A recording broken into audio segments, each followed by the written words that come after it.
I hate men.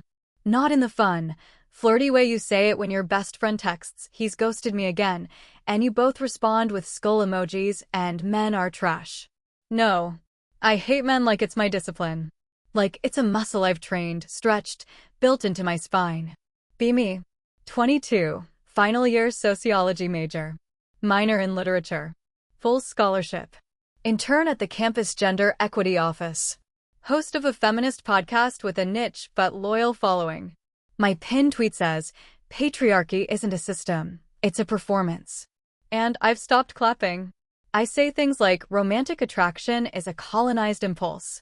I roll my eyes when guys say, "Not all men." I curate screenshots of bad Tinder messages and call it ethnographic work. I've taught entire workshops called "The Male Gaze Still Pays." And the truth is, I'm not even wrong. I've read the books. Bell Hooks, Audre Lorde, Andrea Dworkin. I can quote "Men explain things to me" from memory.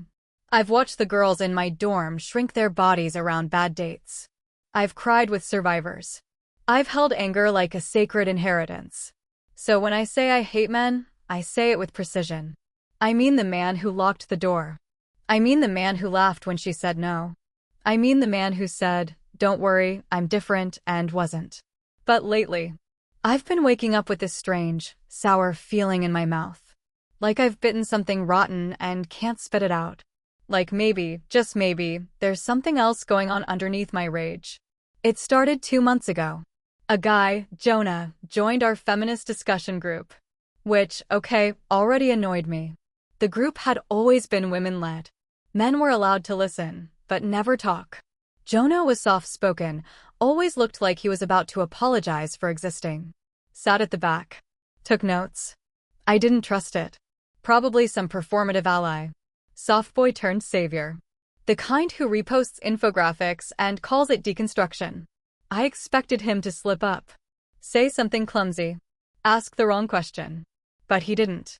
He just listened. He showed up, week after week. Never corrected anyone.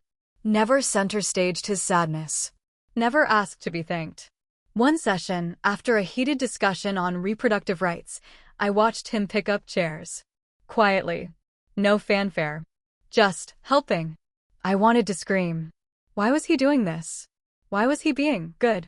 I went home and wrote a furious post. Some men have learned to be tolerable. This isn't progress, it's strategy. It got 400 shares. Felt good. But it didn't feel real. Because somewhere in my stomach, I knew I wasn't talking about men anymore. I was talking about me. About how tired I was of my own certainty. About how even the word feminist sometimes felt like armor I wore too long. And now I didn't know how to take it off. Don't get me wrong, I still believed everything I said. The systems were real. The violence was real. The imbalance was everywhere. But Jonah didn't fit. He didn't interrupt. He didn't condescend. He didn't project. He didn't excuse. And worse, he didn't ask for a cookie for not doing those things. So why did his presence make me so itchy? That night, I sat in bed, scrolling through my old blog posts. Read through titles like "Male Tears Taste Like Privilege" and "I'd Rather Die Than Date a Centrist." They still felt right. But they didn't feel alive anymore. Like yelling into a tunnel that no longer echoed. I checked my podcast stats. Listens were up.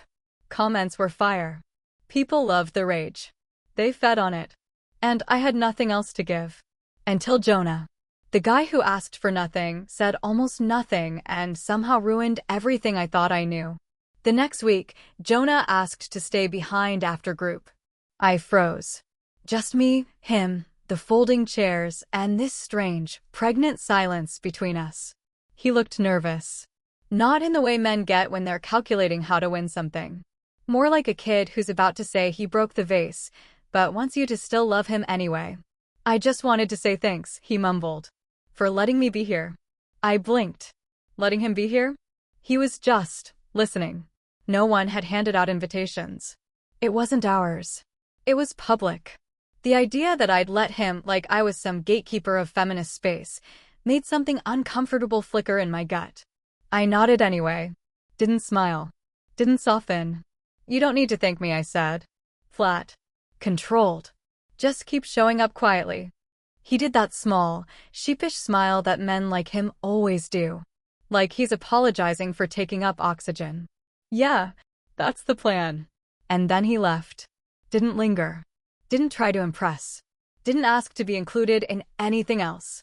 Just left. I should have felt victorious. I was the alpha in that room. I had made him small. Isn't that what I wanted? But instead, I just sat there, staring at the door. He hadn't done anything wrong. He hadn't even said anything suspicious. But something about his gentleness made me feel violent. Like I wanted him to slip, to say something stupid, show his teeth, remind me that he was a man after all. That he was dangerous. That I was right. But he didn't. And now I was stuck with this gnawing dissonance, a man I couldn't hate, and a brain that refused to trust him. I told Sam about it later that night, my roommate, fellow feminist, hardcore theorist. She was lying on the floor, painting her nails black and smoking from a pen that smelled like mango and anxiety. I said, "There's this guy in group. Jonah.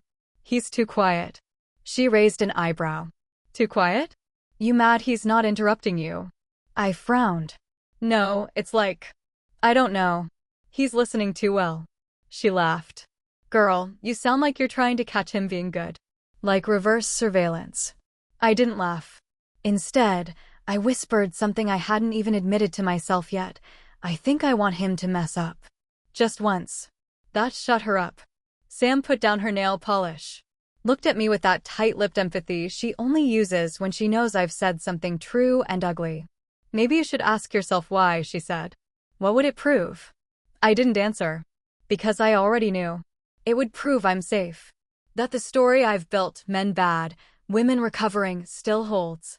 That I didn't waste 4 years of study and pain building a map that no longer fits the landscape. But what if Jonah was a glitch in the matrix? What if some men didn't fight back not because they were weak, but because they were listening? That thought made me nauseous. I went to group again the next week. Jonah wasn't there. He had messaged the organizer saying he was dealing with family stuff. I felt a flash of, what? Relief? Disappointment? Both? We had a new topic that day, feminism and emotional labor. My favorite. I spoke first. As usual. Said something about how men expect emotional care without ever reciprocating it. How women are taught to be therapists, secretaries, and cheerleaders for their partners. How male fragility becomes our problem. Everyone nodded. Snapped. One girl whispered, "Bar." It felt good to be heard again. To have the room on my side. But somewhere in the back of my mind, I imagined Jonah. Folding chairs. Picking up trash. Not saying a word. Not needing anything. And somehow, I felt lonelier than I ever had in that room full of women who agreed with me. I went home and lay on the kitchen floor. Just flat on the tiles like some exhausted, overfed cat. Sam stepped over me, chewing chips. "You good?" I nodded. Lied. Because the truth was, I was starting to suspect that I didn't know what a good man looked like. Or worse, that maybe I had seen one. And I didn't want him. Because if he was real, then my anger had nowhere to go. And where does it live if not inside me? I don't remember the first time I felt unsafe around a man. But I do remember the first time I didn't, and ignored it. His name was Eli. Freshman year. He was in my gender, self, and society class. Wore his hair long and tied back with an elastic that looked like it had been on his wrist since middle school. He smelled like eucalyptus and spoke like he'd been taught not to take up space. He asked to study together once. We met at a campus cafe. I had planned my exit strategy, my fake emergency call, my "ugh, sorry, I forgot I had a thing." But I didn't need it. He brought printed notes. Highlighted. Labeled. He didn't flirt. Didn't interrupt. He offered me half of his croissant and asked if I liked Arundhati Roy. I remember thinking, if he likes women this much, there must be something wrong with him. I ghosted him a week later. Told myself he was boring. Soft. Not a real guy, whatever that meant. But now, years later, I see that what I called boring was actually unthreatening. That softness wasn't weakness. It was safety. And I punished it. Not because I wanted to, but because I didn't trust it. I had been taught that men only perform goodness to disarm you. So when someone was genuinely kind, I couldn't tell if it was real or bait. And it wasn't just Eli. It was Marcus, the guy from my second-year seminar who stayed after class to help clean up when the professor was out sick. We joked that he just wanted attention. Someone screenshotted his Canvas profile pic and made it a meme. I laughed. Posted it to my story. It got 200 likes. "Beware the male feminist," I'd captioned. He unfollowed me that night. Never said why. Didn't need to.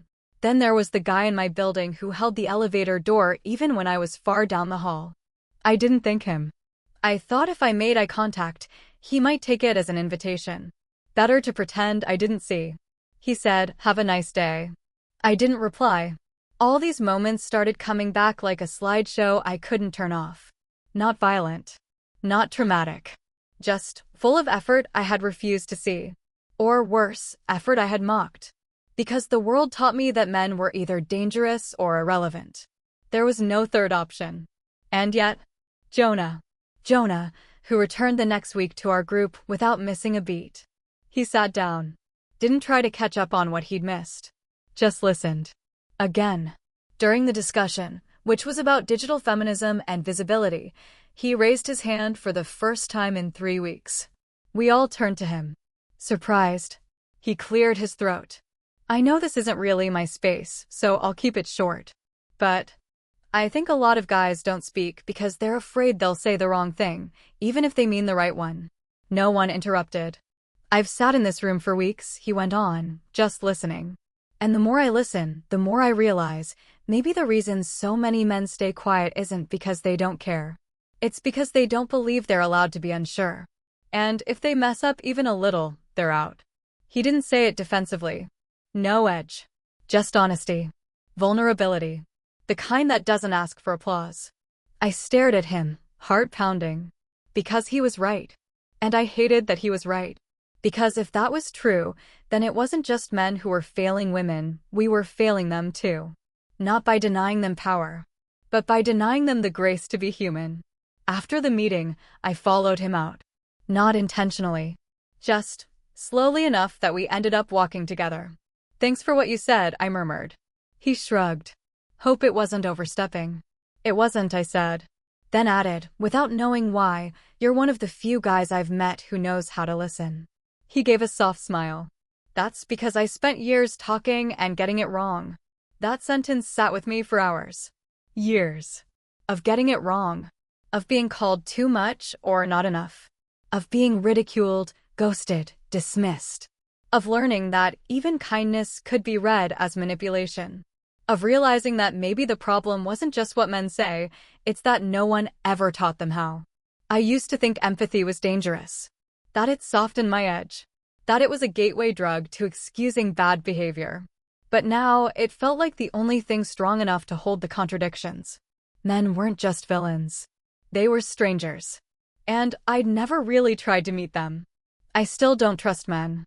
Let's just start there. Not because I think they're monsters. Not anymore. But because trusting men, really trusting them, means handing over something I've spent years building. A wall. A theory. A safety net made of certainty. And I'm not ready to let go of that. Not entirely. But something has shifted. It's like walking into a room you've lived in for years and realizing the furniture isn't where you thought it was.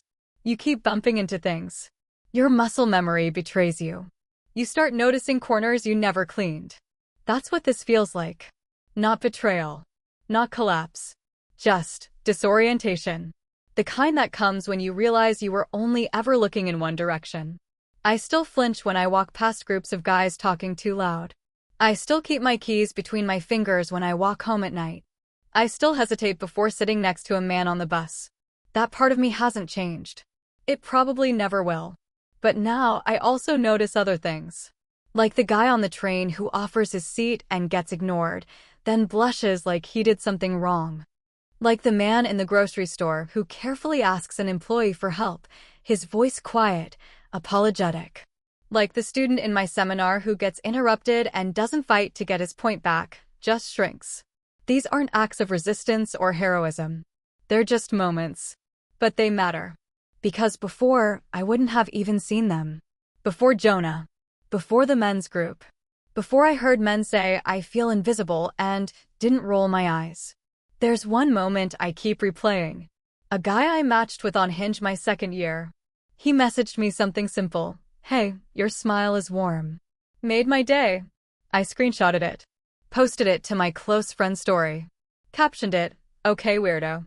My friends laughed. Reacted with crying emojis. He unmatched an hour later. I didn't think about it again. Until now. Now I wonder how many other weirdos I humiliated because their kindness wasn't polished enough. Because they didn't know how to package it in irony and swag and cool detachment. Now I wonder how many men I taught to stay silent. Jonah and I don't talk much. We nod at each other during meetings. He still picks up the chairs after everyone leaves. Still doesn't ask for anything. Still doesn't flinch when people generalize about men.